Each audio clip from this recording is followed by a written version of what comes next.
So let me see.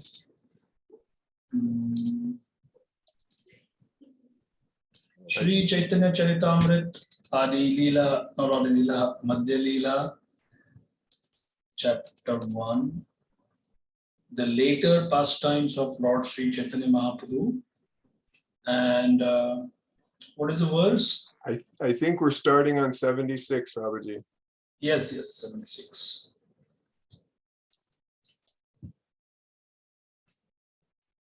So right now we are basically discussing the literary contribution of the main disciples of Lord Chaitanya Mahaprabhu. And the understanding is that these books are basically written by Mahaprabhu through these disciples. The teachings are of Mahaprabhu, but given through these disciples. So we have text 75 where Krishnadas Kaviraj Goswami is saying, I shall describe all these incidents elaborately later on. Now I have given only a brief reference. So this verse, my God, this is so deep, and there's a whole incident surrounding this. I don't think I am fit to discuss it, but we'll just very, very reverently, we will just read this. So, Madhya Lila, chapter 1, text 76. Priyasoyam Krishna Sahachari Kurukshetra Miritas Tathaham Saradha Tadidam Ubayo Sangama Sukham Tathapya Anta Khelan Madhura Murali Panchamajushe Manome Kalindi Pulina Vipinaya Sprayati. Translation. This is a verse spoken by Srimati Radharani. This is what Radharani says. My dear friend, now I have met my very old and dear friend Krishna on this field of Kurukshetra. I am the same Radharani, and now we are meeting together. It is very pleasant. But still, I would like to go to the bank of the Yamuna, beneath the trees of the forest there. I wish to hear the vibration of his sweet flute, playing the fifth note within that forest of Vrindavan. So just a one-line purport. This verse also appears in the Padyavali 387. Padya means a poem or a verse, and Padyavali means a collection of poems. So that's why it's called an anthology. And these are not the original creations of Rupa Goswami, but Rupa Goswami collected them, and these were like common knowledge. People could, if you just say, oh, this is from the Padma Purana, so, oh, all right, like that. Of course, now Vedic culture has slid back a few points. So people need to be corrected, people need to be taught. But when Rupa Goswami collected them, it was common knowledge. And many of the verses he just took from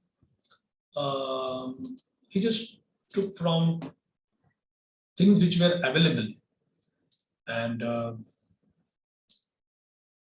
common, as I said, common knowledge, things were available, fairly well known, and whenever possible, he gave the name of the author or the poet. And sometimes we find he doesn't know the name, even he doesn't know. These are so much of old antiquity contributions. So he just says someone, kasyachit, someone composed it. But because it is very significant, I am collecting it for the pleasure of the devotees. Text 77. Shloker Sangshipartha Shuna Bhaktagan Jagannatha Dekhi Jai Che Prabhura Bhavan. Translation. Now this is just a simple verse. The setting is of Kurukshetra.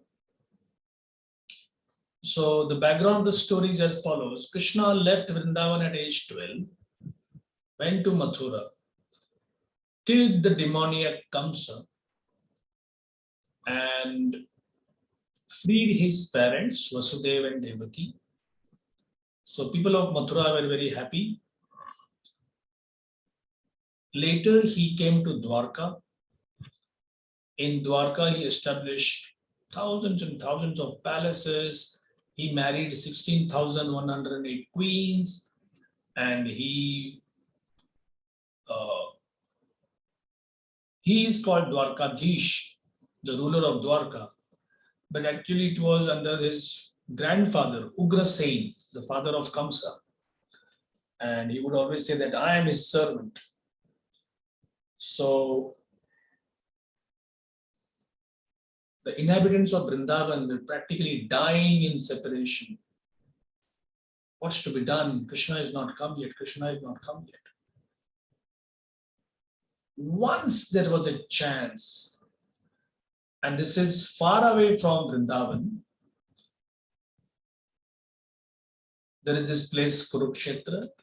That time the battle was not fought yet. So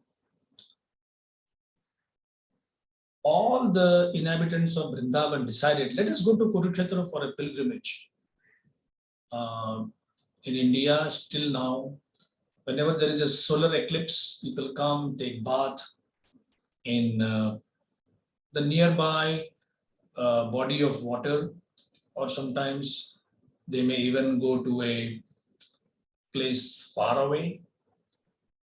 So somehow the Vrindavan inhabitants came to Kurukshetra and the inhabitants of Dwarka came to Kurukshetra. So this was the chance that Krishna can again meet the Brajavasis.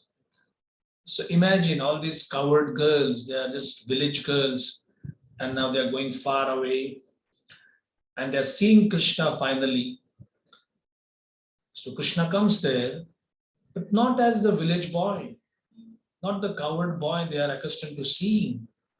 He comes as a prince with armor, with a crown, with garlands, not of jungle flowers, but ornaments, horses, chariots, elephants, and martial music being played. And actually the gopis are disappointed. They're saying, hey, we don't want this Krishna. We want our Krishna, the one we were accustomed to seeing. Or somebody might say, Krishna is the same. Yes, of course he's the same. But there is a difference in emotion. And that emotion is something which is addressed here. Now, although I'm explaining this, none of you should be under the illusion that I know exactly what is happening. This is a very, very high subject matter. And I just follow Prabhupada's instruction that gopis, Radha, Krishna, their amorous pastimes, their loving relationships, we should not shy away from these topics. At the same time, we should never be under the illusion that I can understand them intellectually. I have seen that only devotees who keep both these thoughts together, they don't have any problems with understanding them. Because sometimes we may take them as normal love affairs of ordinary young boys and girls. That's a big mistake. And another mistake on the other end is to say that, oh, don't talk of gopis, don't talk of gopis. We don't talk of gopis. No, not at all. Prabhupada said, no, we don't shun them. They are our ideals. So that's the understanding.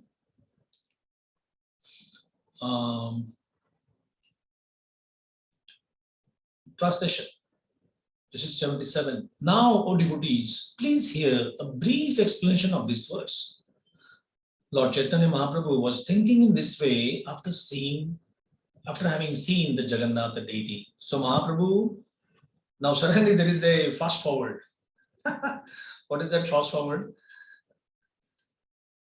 This incident happened 5,000 years ago, okay, of Krishna meeting the gopis at Kurukshetra. Mahaprabhu has come to Jagannath Puri. he's seeing Jagannath. What is the connection between Jagannath, Chaitanya Mahaprabhu, and this Kurukshetra incident?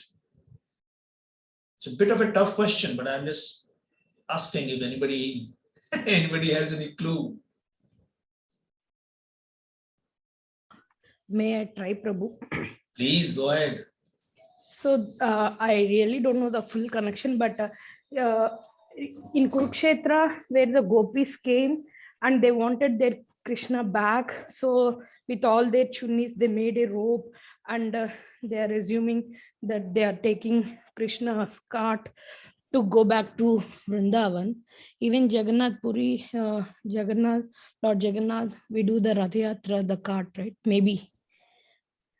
Excellent. That's the whole mystery. What is the connection between Jagannath Puri and Kurukshetra? That the Rath Yatra which we see nowadays, Prabhupada made it popular all over the world. This Jagannath, I'm just asking Gary Prabhu because I see his picture over here. Have you seen a picture of Jagannath or a Rath Yatra, Gary Prabhu? Yeah. Yes, I have, Prabhu.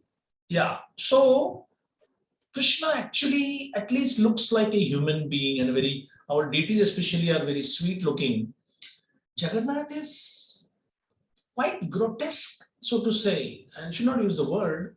Big eyes, hardly arms, something jutting out, no belly, no legs. Hey, what happened to him? This is one of the deepest mysteries, and if somebody can crack it, you'll be like jumping into an ocean of pleasure. This is what happened to Krishna because of feeling intense separation from Vrindavan, from the gopis, and from his loving devotees. Like you and me, we may say, oh, he fell in love with her, or she fell in love with her, or we may have our own memories of love affairs. But when we read Krishna's love affairs, we understand that love, there are sayings, love makes the world go round, love makes somebody blind. This is love where somebody's body completely gets transformed. You can't eat, you can't sleep few hours, 2 hours, months and weeks and years. So what Krishna does is when he comes to this material world and we show him our love and Krishna shows his love, and intelligent people understand, whoa, there is no comparison between my feelings and Krishna's feelings. So why Krishna comes and shows these pastimes? Because if he doesn't, we will all be completely clueless as to what is real love. We will be satisfied with the paltry, mundane, third-rate kind of thing which goes as love here. So there is also this philosophical aspect. So this is the connection. So Krishna comes as Chaitanya Mahaprabhu, goes to visit Jagannath temple. Who is he seeing? Seeing himself. Seeing himself, he remembers that Kurukshetra pastime. And therefore, Rupa Goswami has put that story in a verse form. Don't worry if you don't understand the whole thing. Even if you hear it, it is intensely purifying. So text 78, Shri Radhika Kurukshetre Krishnere Darashana Yadyapi Payen Tabu Bhave Naichana. Translation. The subject of his thoughts was Srimati Radharani. His thoughts means Krishna's thoughts. Who met Krishna on the field of Kurukshetra? Although she met Krishna there, she was nonetheless thinking of him in the following way. Text 79. Rajavesh, Hati Ghoda, Manushya Gahan, Kahan Gopavesh, Kahan Nirjan Vrindavan. Translation. She thought of him in the calm and quiet atmosphere of Vrindavan, dressed as a coward boy. But at Kurukshetra, he was in a royal dress and was accompanied by elephants, horses, and crowds of men. Thus, the atmosphere was not congenial for their meeting. Text 80. Say Bhav, say Krishna, say Vrindavan. Jabe pai tabe hoy vanchita puran. Translation. Thus, meeting with Krishna and thinking of the Vrindavan atmosphere, Radharani longed for Krishna to take her to Vrindavan again to fulfill her desire in that calm atmosphere. Text 81. This is a text from Srimad Bhagavatam. Ahushchatinalina nama padara vindam yogeshware ridi vichintya magada bodhai samsara kupapatitottaranavalambam geham jushamapi manasi udiyat sadana. Translation. The gopis spoke thus. These are the gopis who accompanied Radharani at Kurukshetra. But this verse is spoken in Vrindavan, by the way. Dear Lord, whose navel is just like a lotus flower, your lotus feet are the only shelter for those who have fallen into the deep well of material existence. Your feet are worshipped and meditated upon by great mystic yogis and highly learned philosophers. We wish that these lotus feet may also be awakened within our hearts, although we are only ordinary persons engaged in household affairs. Prabhupada doesn't elaborate much. Prabhupada just says, this is a verse from Srimad Bhagavatam 10:82-48. Text 82. Tomara charana mora braja pura dhare, udaya karaye jadi tabe vancha pure. The gopis thought, dear Lord, if your lotus feet again come to our home in Vrindavan, our desires will be fulfilled. A very nice purport by Srila Prabhupada's Gurudev, Srila Bhaktisiddhanta Saraswati Thakur. Purport. In his Anubhashya, now just see, all our acharyas have given commentaries and they also give a name to their commentaries. So Prabhupada just called it simply Bhaktivedanta purports. Thus end the Bhaktivedanta purports. Prabhupada's Guru Maharaj called his commentary Anubhashya. His father and Gurudev, Bhaktivinoda Thakur, he called his commentary Amrita Pravaha Bhashya, a commentary which flows like nectar. Amrita Pravaha means flowing. So this is a common practice. They give names to their commentaries. So the purport is, in his Anubhashya, Srila Bhaktisiddhanta Thakur comments, the gopis are purely engaged in the service of the Lord without motive. They are not captivated by the opulence of Krishna, nor by the understanding that he is the supreme personality of Godhead. Naturally, the gopis were inclined to love Krishna, for he was an attractive young boy of Vrindavan village. Being village girls, they were not very much attracted to the field of Kurukshetra, where Krishna was present with elephants, horses, and royal dress. Indeed, they did not very much appreciate Krishna in that atmosphere. Krishna was not attracted by the opulence or personal beauty of the gopis, but by their pure devotional service. Similarly, the gopis were attracted to Krishna as a coward boy, not in a sophisticated guise. Lord Krishna is inconceivably powerful. To understand him, great yogis and saintly persons give up all material engagements and meditate upon him. Similarly, those who are overly attracted to material enjoyment, to enhancement of material opulence, to family maintenance, or to liberation from the entanglements of this material world, take shelter of the Supreme Personality of Godhead. But such activities and motivations are unknown to the gopis. They are not at all expert in executing such auspicious activities. Already transcendentally enlightened, they simply engage their purified senses in the service of the Lord in the remote village of Vrindavan. The gopis are not interested in dry speculation in the arts, in music, or other conditions of material life. They are bereft of all understanding of material enjoyment and renunciation. Their only desire is to see Krishna return and enjoy spiritual transcendental pastimes with them. The gopis want him simply to stay in Vrindavan so that they can render service unto him for his pleasure. There is not even a tinge of personal sense gratification. But this is such an important point. I love somebody, I love some object, just because the object serves me very well. Why do you love money? Oh, what do you mean love money? Because I can buy so many things. So you don't love money, you love the power of money. I'm always amused by this simple example. Perhaps only Gary Prabhu can understand it fully. There was this American bank robber called John Dillinger, and he was in the 1930s, 40s, or 50s, maybe long ago.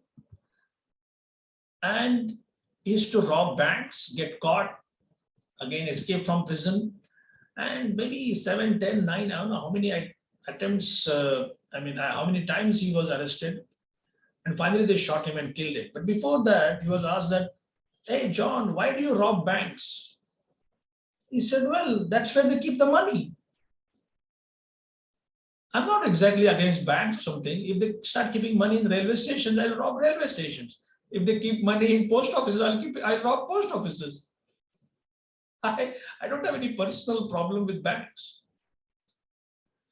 So see why you love something and why you don't love something. We have a very funny sannyasi here in India. His holiness Navayogendra Swami. He's a Punjabi. He's from Jammu, basically, Jammu and Kashmir. And he's very hard-hitting in his approach, and he really preaches very nicely. So he met one old guy, and he was telling him, why don't you come to the temple? Why don't you chant Hare Krishna? And he was saying, oh, you don't know, Swami, I'm lamenting the loss of my wife. He said, oh, you lost your wife? He said, yeah, 6 months ago.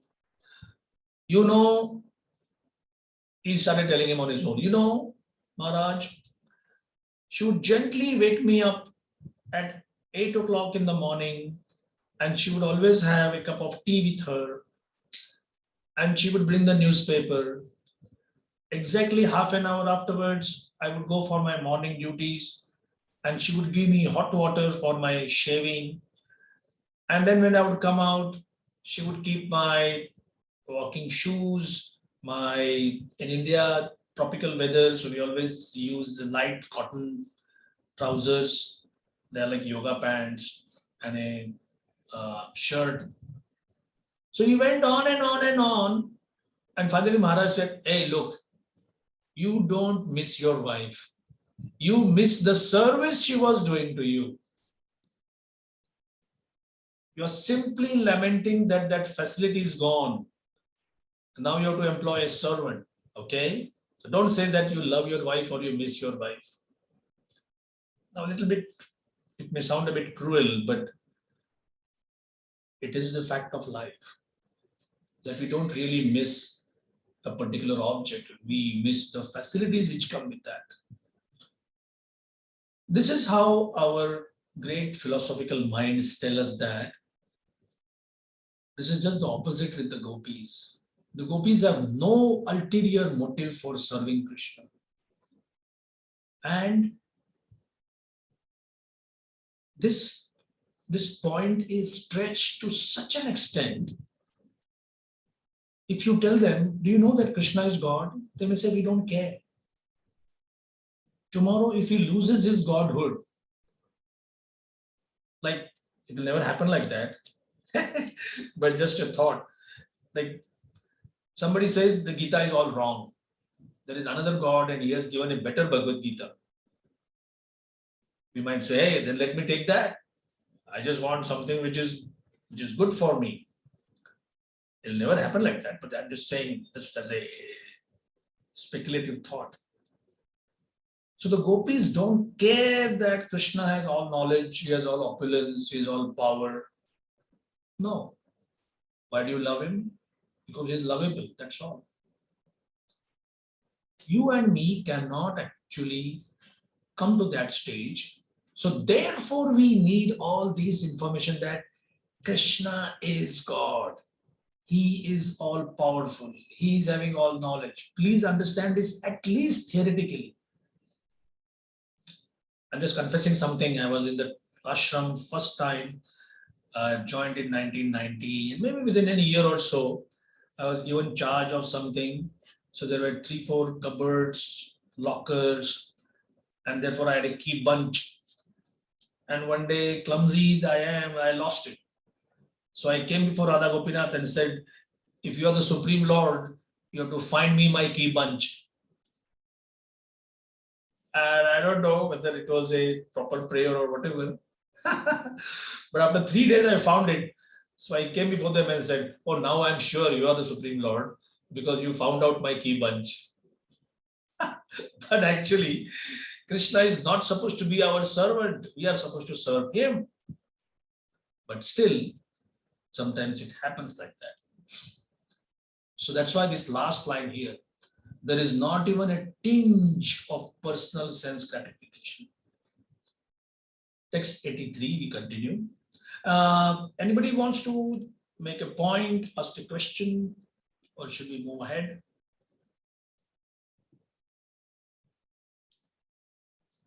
Okay.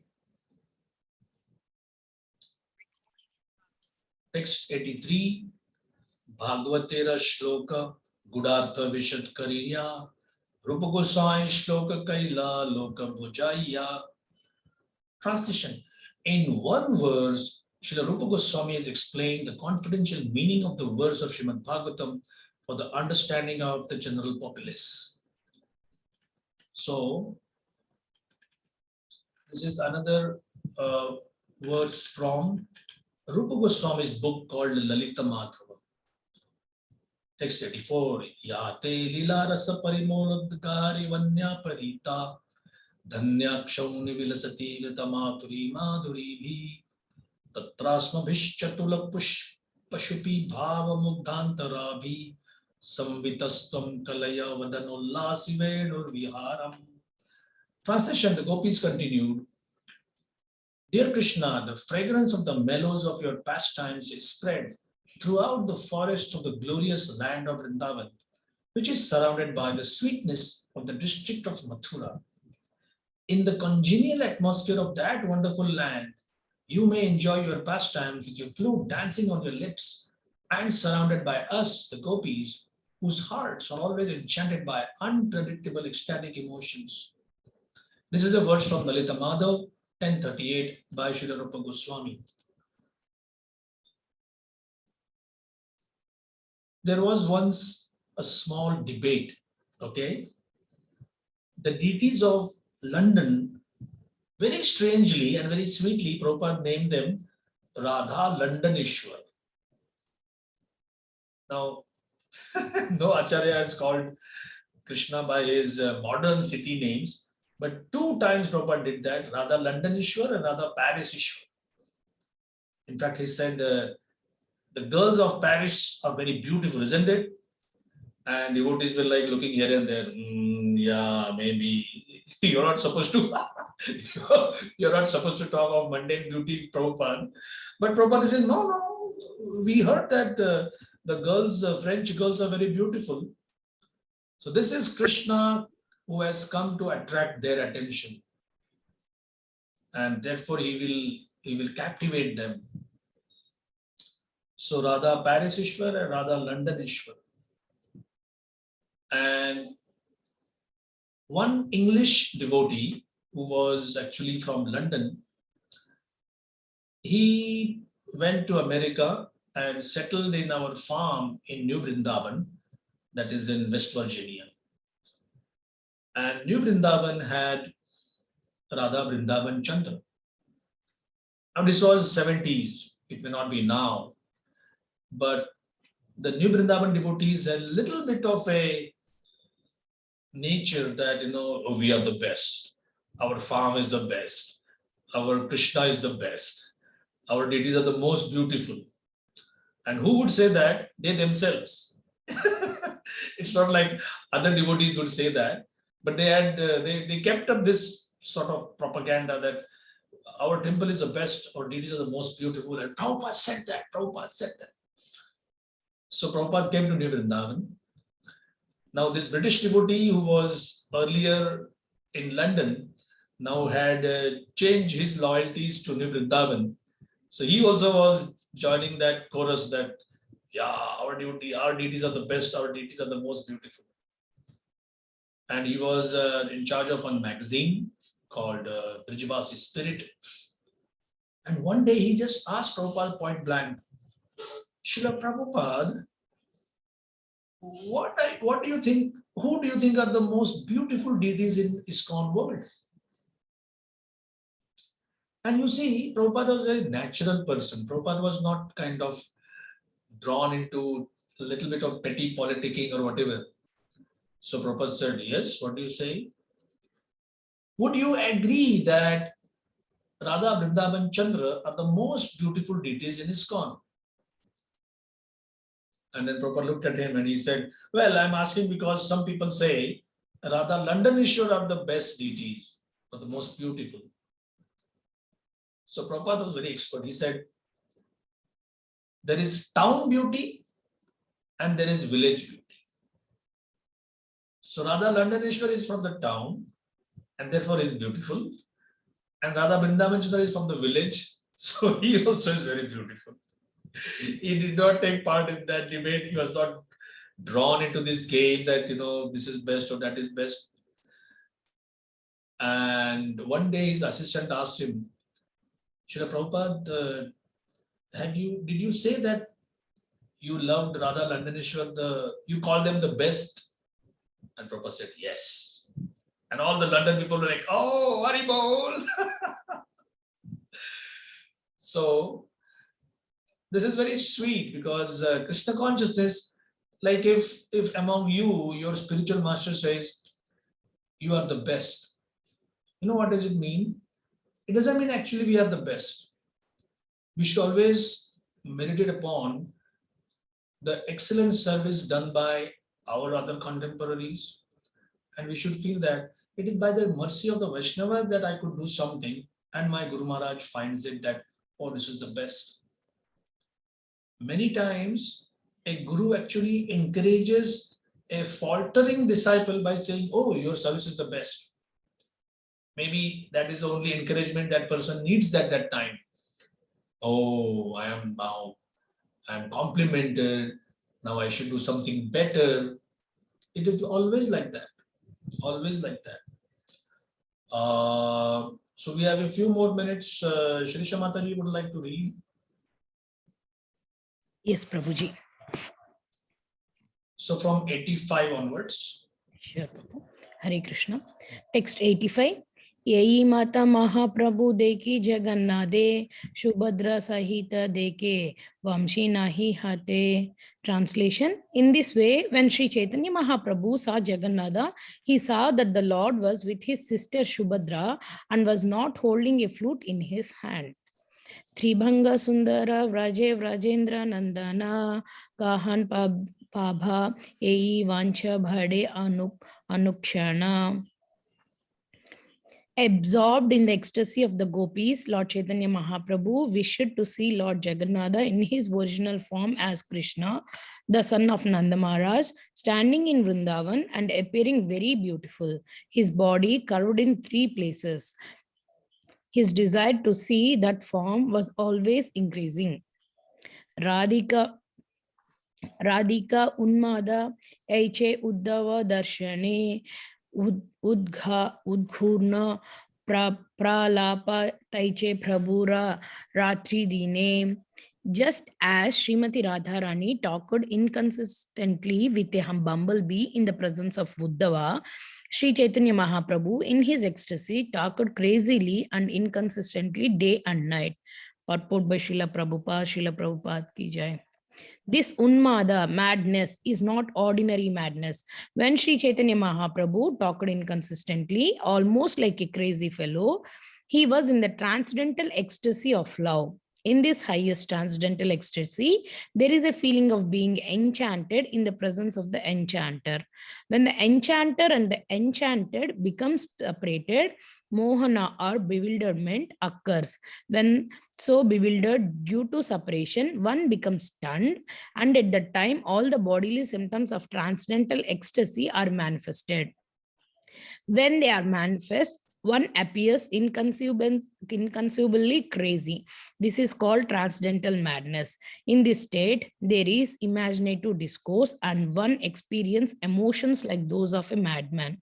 The madness of Srimati Radharani was explained to Krishna by Uddhava, who said, "My dear Krishna, because of extreme feelings of separation from you, Srimati Radharani is something making her bed in the grooves of the forest, sometimes rebuking a bluish cloud and sometimes wandering about in the dense darkness of the forest. Thus, she has become like a crazy woman." Text 88. Dwadasha Vatsara Sesha Aichi Gona Ila Ei Mata Sesha Lila Trividha Ne Kaila. The last 12 years of Sri Chaitanya Mahaprabhu were passed in this transcendental craziness. Thus, he executed his last pastimes in 3 ways. Sanyasa Kari Chabisha Vatsara Kaila Ei Karma Ananta Apara Tara Ke Janibe Marma. For the 24 years after Sri Chaitanya Mahaprabhu accepted the renounced order, whatever pastimes he executed were unlimited and unfathomable. Who can understand the purport of such pastimes? Uddeshakari te kari digdharshana mukhya lilara kari sutra banana. Just to indicate those pastimes, I am presenting a general survey of the chief pastimes in the fall of synopsis.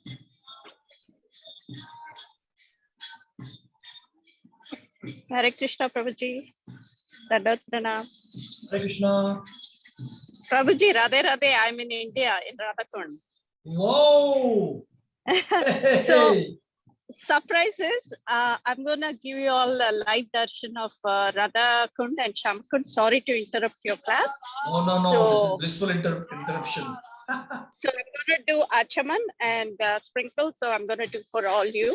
So, Please. bear with me, Prabhuji. Oh, yes. So, this is the Radhakund. So everybody, please bow down. Yeah, I forgot that. Mataji, this is Radhakund, right? Yes. Yes. Yeah. Can you spotlight Mataji, who is the Gary Prabhu? Can you spotlight Mataji for everyone?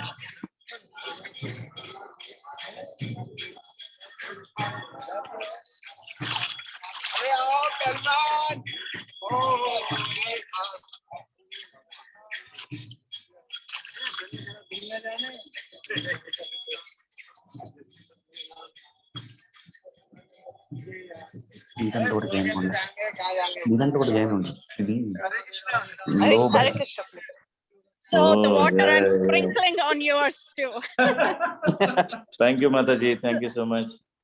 So from Radhakund, now we are going to Shyamakund. So I'm walking, and after again we do Achaman there. Again you come back to Radhakund and sprinkle the water. So yesterday I already did the darshan, but I could not do parikrama because after Govardhan parikrama I was completely Mataji, you finished Nice. Govardhan Parikrama full? Yeah, I did full yesterday. It took almost 7 hours. Wonderful, So you Mataji. see Radhakund. Yeah. Recording in progress. So अभी Shyamakund है. Yay.